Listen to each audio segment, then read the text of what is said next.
கைப்புள்ளையா அந்த கட்ட தோயாது எல்லா வண்டிய அமுக்கிட ஆவல. ஐயோ கைப்புள்ள அறுவலோட கிளம்பிட்டானே. இன்னைக்கு எத்தனை தலை ஊர்ல போதோ தெரியலையே.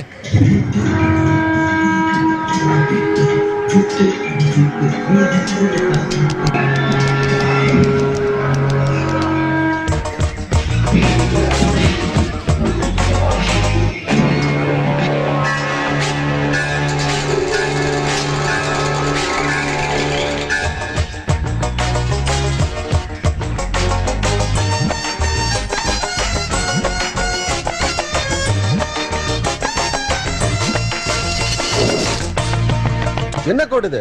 இந்த பார்டரை தாண்டி நீயும் வரக்கூடாது, நானும் வரமாட்டேன். பேச்சு பேச்சாத்தான் இருக்கணும். சரி, என்ன விஷயமா இங்க வந்த? என் சங்கத்தால அடிச்சவன் அவன். காதுல விடல, கொஞ்சம் பக்கத்துல வந்து சொல்ல. நான் கிழிச்ச கோட்டை தாண்ட மாட்டேன்.